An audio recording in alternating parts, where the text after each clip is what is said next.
Hello प्यारे बच्चों। तो स्टूडेंट्स, आज मैं आप लोगों के लिए जो हमारी रीड की क्लास चल रही है उसके अंदर मैं आपके लिए आज आरबीएससी की पुरानी बुक का चैप्टर 3 लेकर आया हूँ एसएसटी में। पिछले अध्यायों से हम जान चुके हैं कि प्राचीन काल से ही मनुष्य ब्रह्मांड के बारे में जानने के लिए प्रयत्नशील रहा है। सभ्यता के प्राचीन काल में पृथ्वी से आकाश की गतिविधियों को देख पाना संभव नहीं था, किंतु लंबे समय तक इन आकाशीय पिंडों की गतिविधियां देखकर प्राप्त निष्कर्षों की सहायता से मानव ने कई पुरानी मान्यताओं को गलत साबित कर दिया। खगोल शास्त्रियों ने विश्व के सामने नए सिद्धांत और परिकल्पनाएं भी पेश की। अंतरिक्ष या खगोलीय खोज में भारत की प्राचीन सभ्यताओं सहित मेसोपोटामिया, मिस्र, चीन और यूनान का योगदान रहा है। मनुष्य ने प्राचीन काल से ही कई यंत्रों की खोज से सौर मंडल, ग्रहों और तारों के बीच बारे में जानकारी प्राप्त की है। रॉकेट की सहायता से कई अंतरिक्ष में भेजे हैं। तो इस अध्याय में हम इन सभी के बारे में जानकारी प्राप्त करेंगे। तो इस पैराग्राफ में कोई भी वर्ड चीज इंपॉर्टेंट नहीं है। अब हमारा है खगोल की प्राचीन विरासत। खगोल शास्त्र का प्रारंभ किस देश और किस काल से हुआ, इस बारे में विद्वान एकमत नहीं है। प्रारंभ में तो ये केवल निरीक्षात्मक रहा होगा, पर बाद में वैज्ञानिक स्वरूप पाकर ये खगोल विज्ञान बन गया।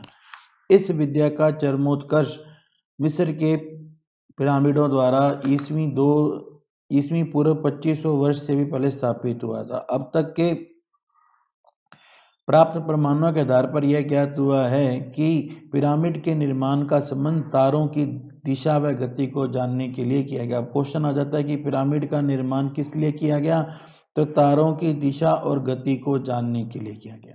एक बात तो यहाँ याद आती है। दूसरा है कि गीजा के महान पिरामिड का ध्रुव तारे की सीध में होना। तो क्वेश्चन आ जाता है कि गीजा का पिरामिड किस तारे की सीध में है, तो गीजा का जो पिरामिड है वो ध्रुव तारे की सीध में है। एक क्वेश्चन यहाँ से ये भी बन जाता है कि अंतरिक्ष के अध्ययन के क्रमबद्ध परिमाण सबसे पहले कहाँ से मिले थे, तो अंतरिक्ष के अध्ययन के क्रमबद्ध परिमाण जो हैं वो मिस्र से मिले थे। और गीजा का महान पिरामिड किस तारे से संबंधित है, वो ध्रुव तारे से संबंधित है। ठीक है। पिरामिड का निर्माण किस लिए किया गया, तारों की दिशा और गति जानने के लिए किया गया। तो अब ये तीनों क्वेश्चन इस पैराग्राफ से हमारे को मिल जाते हैं। आगे है कि मिस्र और चीन का खगोल इतिहास स्पष्ट रूप से ज्ञात नहीं है, फिर भी चीन में खगोलीय ज्ञान की शुरुआत ईसा पूर्व 6वीं सदी से आंकी गई है। संपूर्ण पूर्वी एशिया के लिए चीनीय खगोलीय विज्ञान बहुत ही महत्वपूर्ण था। वैज्ञानिकों का विचार है कि विश्व में सबसे पहले तारों की तालिका चीन में ईसा पूर्व 4वीं सदी में तैयार हुई थी। अब ये क्वेश्चन आ जाता है कि विश्व में सबसे पहले तारों की तालिका कहाँ से आई थी, तो चीन में ईसा पूर्व 4वीं सदी में तैयार हुई थी। इसी आधार पर पश्चिमी अंतरिक्ष विज्ञान का प्रारंभ हुआ यूरोप के यूनान में। अब देखिए, वैसे विश्व में कहाँ हुआ, मिस्र में हुआ, और पश्चिमी अंतरिक्ष विज्ञान का प्रारंभ कहाँ हुआ, तो यूरोप के यूनान में हुआ। तो छोटे छोटे से क्वेश्चन जो है वो हमें तैयार करनी है। अंतरिक्ष खोज का इतिहास। भारत के खगोलविद भी अंतरिक्ष का जानकारी प्राप्त करने के लिए प्राचीन काल से ही प्रयत्नशील रहे हैं, जिनमें प्रमुख रूप से आर्यभट्ट, वराहमिहिर, भास्कराचार्य द्वितीय आदि हैं। आर्यभट्ट भारत के प्राचीन खगोलविद थे, जिनकी मान्यता थी पृथ्वी गोल है। तो ये बात हमें किसने बताई है कि पृथ्वी गोल है, पृथ्वी स्थिर नहीं है। ये बातें हमें किसने बता दी, आर्यभट्ट ने बता दी थी। इसके घूमने के कारण ही तारे उदय व अस्त होते हैं। इन्होंने पृथ्वी की परिधि लगभग 24,835 मील बताई थी, जो कि आज के भूवैज्ञानिकों द्वारा बताई गई परिधि 24,901 मील के लगभग बराबर है। इन्होंने चंद्र ग्रहण का कारण चंद्रमा पर पृथ्वी की छाया पड़ना बताया था। भारत द्वारा अंतरिक्ष में भेजे गए प्रथम कृत्रिम उपग्रह का नाम भी आर्यभट्ट रखा गया है। क्या नाम रखा गया, आर्यभट्ट रखा गया है। अब ये छोटी छोटी बातें हैं जो हमें इस पैराग्राफ से पता चलती हैं। इसके बाद में है कि यूनान में भी ईसा पूर्व 4वीं सदी से अंतरिक्ष ज्ञान विज्ञान का विकास होने लगा। इसमें प्रमुख दार्शनिक प्लेटो, अरस्तु और टालेमी थे। उस समय वहाँ ये माना जाता था कि पृथ्वी केंद्र में है और सूर्य उसके चारों ओर चक्कर लगाता है। ये धारणा 16वीं शताब्दी तक बनी रही।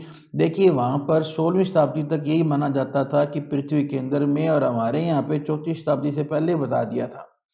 इस तरह से भारत उनसे बहुत एडवांस है। जिसे कोपरनिकस ने गलत बताया, पृथ्वी की परिधि का सही आकलन इराटोस्थेनस ने ईसा पूर्व 3री सदी में किया। ठीक है, अब ये जो बात है ये आपको याद रखनी है कि पृथ्वी की सही परिधि की गणना किसने की थी? इराटोस्थेनस ने। अब यहाँ पे क्वेश्चन बन जाता है, भारत के प्रसिद्ध खगोल शास्त्रियों में भास्कराचार्य द्वितीय प्रसिद्ध हैं। इनका जन्म 1114 में हुआ था। इन्होंने मात्र 36 साल की आयु में सिद्धांत शिरोमणि नामक ग्रंथ की रचना की थी। तो भास्कराचार्य का प्रमुख ग्रंथ कौन सा है? सिद्धांत शिरोमणि।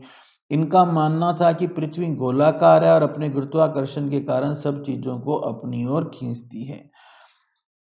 तो अब हमारे यहाँ पे एक क्वेश्चन आ जाता है कि भी भास्कराचार्य की रचना कौन सी है? सिद्धांत शिरोमणि। और गुरुत्वाकर्षण का किसने बताया था? तो ये किसने बताया था? भास्कराचार्य द्वितीय ने बताया था। तो इससे हमें पता चलता है कि पृथ्वी के गुरुत्वाकर्षण सिद्धांत, पृथ्वी के घूर्णन प्रकरण की क्या प्रतिपादन न्यूटन से कई शताब्दियां पूर्व कर लिया था। भास्कराचार्य ग्रंथों में अंक गणित, बीज गणित, ज्यामिति का भी वर्णन है। अब है अंतरिक्ष की जानकारी के साधन। पहला साधन है दूरबीन। तो ईसा से 20वीं सदी तक खगोल शास्त्र आकाशीय पिंडों की गतिविधियों को समझाने वाला अवलोकन शास्त्र मात्र था। आधुनिक वेधशाला का प्रमुख यंत्र क्या है? दूरबीन है, जिसकी सहायता से दूर स्थित वस्तुओं को हम पास में और बड़ा देख सकते हैं। पहली दूरबीन का आविष्कार हॉलैंड या नीदरलैंड के निवासी हैंस लिपरसी ने किया था। अब ये क्वेश्चन आ जाता है कि पहली दूरबीन किसने बनाई थी? तो हॉलैंड के हैंस लिपरसी ने। परंतु आकाशीय पिंडों को देखने के लिए किए जाने वाले दूरबीन का आविष्कार इटली में गैलीलियो ने 1610 में किया था। तो अब देखिए, आकाशीय पिंडों को देखने के दूरबीन का आविष्कार किसने किया था? गैलीलियो ने। और वैसे प्रथम दूरबीन का आविष्कार किसने किया था? हॉलैंड के हैंस लिपरसी। भारत सहित रूस, अमेरिका, चीन, फ्रांस सभी में बड़ी बड़ी दूरबीनें लगी हैं, जिनकी सहायता से वैज्ञानिक अंतरिक्ष के बारे में नई नई जानकारी इकट्ठी कर रही हैं। इसी तरह की एक दूरबीन उदयपुर की फतेह सागर झील के टापू पर स्थापित की गई है, जिसका नाम है मास्ट मल्टी एप्लीकेशन सोलर टेलीस्कोप।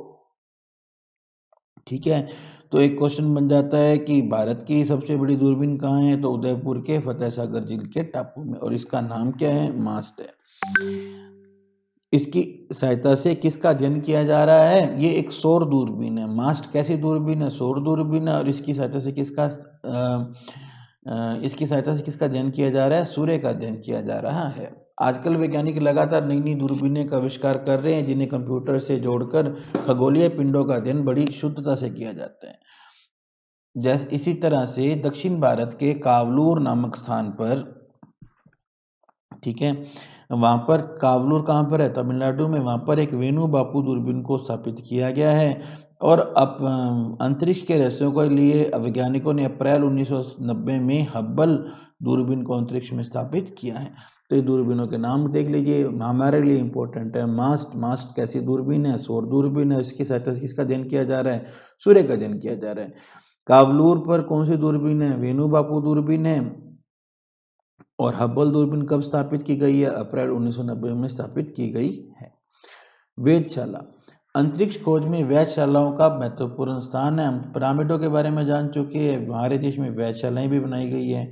वैज्ञानिक मानते हैं कि प्राचीन पाटलिपुत्र, नालंदा आदि स्थानों से तारों की गतिविधियों पर वेधशाला द्वारा रखी जाती थी। सवाई मान सिंह ने भारत, चीन, बेबीलोन और यूरोपीय ज्ञान के आधार पर वेधशाला का निर्माण दिल्ली के जंतर मंतर से किया। और 1724 में पहली वेधशाला दिल्ली में, फिर 1734 में दूसरी जयपुर में बनवाई, बनारस, उज्जैन और मथुरा में बनवाई। तो क्वेश्चन आ जाता है कि सवाई मान सिंह ने कहाँ कहाँ बनाई थी, या पहली वेधशाला कौन सी बनाई थी? जंतर मंतर कब बनाई थी? 1724 में। और दूसरी 1734 में जयपुर में, और बनारस, उज्जैन और मथुरा में भी बनाई थी। इनमें जयपुर की वेधशाला सबसे बड़ी है। इन्होंने 3 नए यंत्रों का आविष्कार किया जिन्हें सम्राट यंत्र, जयप्रकाश यंत्र और राम यंत्र कहते हैं। सम्राट यंत्र सबसे ऊंचा और बड़ा है। इसकी चोटी आकाशीय ध्रुव को सूचित करती है। ठीक है, कौन कौन से 3 यंत्र बनवाए? सम्राट यंत्र जो कि सबसे बड़ा है और इसकी चोटी किसको बताती है? आकाशीय ध्रुव को बताती है। ये यंत्र क्या काम आता है? ये यंत्र समय बताने में सक्षम है। सम्राट यंत्र से हम क्या काम कर सकते हैं? समय को बता सकते हैं। कृत्रिम उपग्रह व अंतरिक्ष यात्री। वैज्ञानिकों ने विभिन्न उपयोगों के लिए कुछ ऐसे कृत्रिम पिंड अंतरिक्ष में भेजे जो पृथ्वी के चारों ओर चक्कर लगा रहे। इन पिंडों को हम कृत्रिम उपग्रह कहते हैं। सामान्यतः धरातल से ऊपर की ओर फेंकी गई वस्तुएं पृथ्वी के गुरुत्वाकर्षण के कारण पुनः धरातल पर आ गिरती हैं। लेकिन अगर रॉकेट द्वारा कृत्रिम उपग्रह को इतना वेग दे दिया जाए कि वह गुरुत्वाकर्षण की सीमा को पार कर जाए तो उपग्रह पुनः धरती पर लौटकर नहीं आएगा। क्या आप जानते हो, एक शब्द आता है पलायन वेग। पृथ्वी के गुरुत्वाकर्षण से बाहर निकलने के लिए 11.2 किलोमीटर प्रति सेकंड की गति की आवश्यकता पड़ती है, जिसे पलायन वेग या एस्केप स्पीड कहा जाता है। यानी कि अब हमारे से क्वेश्चन आ जाता है कि पलायन वेग कितना होता है, तो 11.2 किलोमीटर पर सेकंड, ये आपको याद रख लेना है। ऐसे ही क्वेश्चन आते हैं। अब कोई आदमी इतनी तेजी से वस्तु नहीं फेंक सकता, पर ऐसे हमने रॉकेट बना लिए जो ऐसा कर सकते हैं। इन रॉकेटों से अंतरिक्ष यान भेजे जाते हैं जो नीचे नहीं आते हैं। कृत्रिम उपग्रह को पृथ्वी की कक्षा में स्थापित करने के लिए दिए गए वेग को उपग्रह का प्रक्षेपण वेग कहते हैं। विभिन्न उपग्रहों की ऊंचाई लगभग 6400 किलोमीटर से 36,000 किलोमीटर तक होती है। तो प्लाइन वेग हमारा कितना आ गया? 11.2 किलोमीटर पर सेकंड आ गया। यदि किसी पिंड को हम प्लाइन वेग से कुछ कम वेग यानी कि जैसे कि 8 किलोमीटर पर सेकंड से प्रक्षेपित करें तो वह पृथ्वी के गुरुत्वाकर्षण क्षेत्र से बाहर नहीं जाएगा, बल्कि पृथ्वी के चारों ओर एक निश्चित कक्षा में चक्कर लगाने लगेगा। कृत्रिम उपग्रह मानव द्वारा बनाया गया एक मशीनी पिंड है जिसे रॉकेट की सहायता से पृथ्वी की कक्षा में पृथ्वी के गुरुत्वाकर्षण प्रभाव की सीमा के अंदर स्थापित किया जाता है। क्योंकि मानव निर्मित उपग्रह पृथ्वी की परिक्रमा करता है, इसलिए इसे कृत्रिम उपग्रह कहते हैं। उपग्रह द्वारा टेलीफोन, टेलीविजन, रेडियो आदि के तरंगों का प्रसारण किया जाता है। ये उपग्रह जासूसी, मौसम और पृथ्वी संबंधी अन्य जानकारियां भी प्रदान करते हैं। कृत्रिम उपग्रह हमारे लिए बहुत उपयोगी हैं। इनकी सहायता से तूफान, बाढ़ जैसी प्राकृतिक आपदाओं की पूर्व जानकारी मिल जाती है, जिससे जान माल को सुरक्षित स्थानों पर पहुंचाकर उनकी सुरक्षा निश्चित की जाती है। कृषि वन जल साधनों की व्यवस्था में भी कृत्रिम उपग्रह द्वारा प्राप्त जानकारियां काफी उपयोगी साबित हो रही हैं। तो विश्व का पहला उपग्रह 1957 में स्पुतनिक 1 था, जिसे तत्कालीन सोवियत संघ ने अंतरिक्ष में रॉकेट द्वारा पहुंचाया। तब से अमेरिका और सोवियत संघ के बीच अंतरिक्ष अनुसंधान को लेकर होड़ सी लग गई। फिर पहला तो स्पुतनिक 1, फिर पहला जीवित प्राणी जो कि एक लाइका नाम की कुतिया थी, उसे स्पुतनिक 2 में भेजा गया। ये प्रयोग फेल हो गया था। इसके बाद 1961 में अंतरिक्ष में उन्होंने पहला मानव भेजा जिसका नाम था यूरी गागरिन, और ये अंतरिक्ष यान का नाम था वोस्टोक 1। अब ये चारों बातें आपको नोट कर लेनी है। पहला उपग्रह कौन सा था? स्पुतनिक 1। किसने भेजा था? सोवियत संघ ने। दूसरा पहला प्राणी कौन सा भेजा था? लाइका नामक कुतिया। और कौन सा था? स्पुतनिक 2। फिर पहला यात्री कौन सा था? यूरी गार्गनिक। और यान का नाम क्या था? वोस्टोक 1। ठीक है, ये तीनों बातें हमें याद कर लें, स्पुतनिक 1, स्पुतनिक 2 और वोस्टोक 1। 1959 में अमेरिका ने तब दुनिया को हैरान कर दिया जब अपोलो 11 अंतरिक्ष यान से 3 यात्रियों को न केवल अंतरिक्ष की सैर कराई बल्कि 2 को चंद्रमा की सतह पर भी उतारा। अब यहाँ पे देखो, पहला अंतरिक्ष में गया था यूरी गार्गिन और चंद्रमा की सतह पर पहला गया था नील आर्मस्ट्रॉन्ग। और ये किस में गया था? अपोलो 11 नाम के यान में गया था। ठीक है, भारत ने में सर्वप्रथम 1984 में अंतरिक्ष में यात्रा करने का गौरव भारतीय वायुसेना के राकेश शर्मा को मिला। राकेश शर्मा ने सोयूज T11 ज्ञान में 2 अन्य अंतरिक्ष यात्रियों के साथ बैठकर अंतरिक्ष की सैर की, बल्कि सोयूज 7 स्टेशन में 8 दिन रहकर कई वैज्ञानिक परीक्षण भी किए। इनका जन्म 1949 में पंजाब राज्य के पटियाला में हुआ था। तो राकेश शर्मा कहाँ के रहने वाले थे? पहले भारतीय थे जो कहाँ से गए थे? सोयूज T यान से गए थे। और ये कहाँ पर रुके थे? सोयूज 7 स्पेस स्टेशन पर रुके थे। अब एक आती है कल्पना चावला। इसका जन्म हरियाणा राज्य के करनाल में 1961 में हुआ। ये एक शोध वैज्ञानिक और प्रसिद्ध अंतरिक्ष यात्री थी। यह भारत में जाने वाली भारत से अंतरिक्ष में जाने वाली पहला महिला थी और वैसे भारत की दूसरी थी, क्योंकि पहला तो राकेश शर्मा जी थे। कोलंबिया अंतरिक्ष स्टेशन से वापस आते समय 2003 में इनकी डेथ हो गई थी। इसके अलावा सुनीता विलियम्स जो हैं, ये भी एक अमेरिकी हैं, वैसे तो ये इंडियन है, वहाँ अमेरिका में रहती है और इन्होंने अंतरिक्ष में सबसे ज़्यादा समय बिताया है। ये सारी बातें हमें याद रखने की। राकेश शर्मा कब गए थे, कौन से यान से गए थे, सोयूज T11 यान से गए थे, और दूसरी कल्पना चावला की डेथ किस यान से हुई थी, कोलंबिया अंतरिक्ष यान से हुई थी। कब हुई थी, 2003 में हुई थी। सुनीता विलियम जो है अंतरिक्ष में सर्वाधिक समय बिताने वाली महिला है। ठीक है, एक आप याद रखिए कि एक क्वेश्चन आता है कि भारतीय अंतरिक्ष अनुसंधान संगठन इसरो का पूरा नाम क्या है? Indian space research organisation. ठीक है, और इसकी स्थापना कब हुई थी? होमी जहांगीर भाभा के नेतृत्व में 1962 में परमाणु ऊर्जा विभाग ने भारतीय अनुसंधान अंतरिक्ष अनुसंधान संगठन का गठन किया था। इसके कार्यक्रम को गति देने का श्रेय विक्रम साराभाई को है। इस भारत ने भी कई कृत्रिम उपग्रह पृथ्वी की कक्षा में स्थापित किए गए हैं। तो पहला भारतीय कृत्रिम उपग्रह था आर्यभट्ट, जिसे 1975 में बीकानेर अंतरिक्ष केंद्र से प्रस्थापित किया गया था। अब ये करने वाला भारत दुनिया का छठा देश था। ये छोटी छोटी बातें हैं, एज इट इज ये क्वेश्चन वहाँ पे आ जाते हैं। इसरो का पूरा नाम, इसरो का गठन किसने किया? 1962 में होमी जहांगीर भाभा ने किया। और अंतरिक्ष कार्यक्रम को गति किसने दी? विक्रम साराभाई ने दी। पहला अंतरिक्ष उपग्रह कौन सा है? आर्यभट्ट है। कहाँ से प्रक्षेपण हुआ? 1975 में सोवियत संघ के बीकानेर अंतरिक्ष केंद्र से हुआ। इसके बाद में अब 75 से लेकर अब तक भारत ने कई उपग्रह अंतरिक्ष में भेजे। इनमें प्रमुख है भास्कर, एप्पल, इनसैट, रोहिणी, IRS, एडुसैट, हिमसैट, कार्टोसैट, रिसोर्ससैट, ओशनसैट, जीसैट, चंद्रयान, मंगलयान। ठीक है, इन उपग्रहों की सहायता से दूर संचार, प्रसारण, मौसम, जलवायु, सुदूर संवेदन, मानचित्र, अनुसंधान का आकलन, सूखा, बाढ़, तूफान आदि का पूर्वानुमान, रक्षा संबंधी गतिविधियां और कई सार्वजनिक राष्ट्रोपयोगी कार्यों का संपादन सुचारू रूप से संभव होने लगा है। अब मेन आता है हमारा मंगलयान, क्योंकि अभी मंगलयान लेटेस्ट है तो इम्पोर्टेंट हो जाता है। भारत ने मंगलयान नाम का एक अंतरिक्ष यान नवंबर 2013 को आंध्र प्रदेश के श्रीहरिकोटा नामक स्थान में स्थित सतीश धवन अंतरिक्ष केंद्र से प्रस्थापित किया। 11 महीने तक यात्रा की और सितंबर 2014 में ये मंगल की कक्षा में प्रवेश कर गया। ये उपलब्धि हासिल करने वाला भारत दुनिया का एकमात्र देश है। अभी पहली बार ही हमारा जो प्लान है वहां पहुंच गया। फिर अक्टूबर 2008 में चंद्रयान नाम का एक अंतरिक्ष यान भेजा गया जो चंद्रमा का अध्ययन करेगा। तो दोनों बातें हमारे लिए इंपॉर्टेंट हो जाती हैं। मंगलयान कब भेजा गया? नवंबर 2013 को आंध्र प्रदेश के हरिकोटा से, और ये कब पहुंच गया? सितंबर 2014 में। ठीक है, और चंद्रयान कब भेजा गया? अक्टूबर 2008 में। पहली अंतरिक्ष वेधशाला। मंगलयान की स्थापना के बाद भारत अब उन देशों में भी आ गया जिनकी अंतरिक्ष में वेधशाला है। श्रीहरिकोटा में अक्टूबर 2015 में देश की पहली अंतरिक्ष वेधशाला एस्ट्रोसैट को प्रक्षेपित किया गया।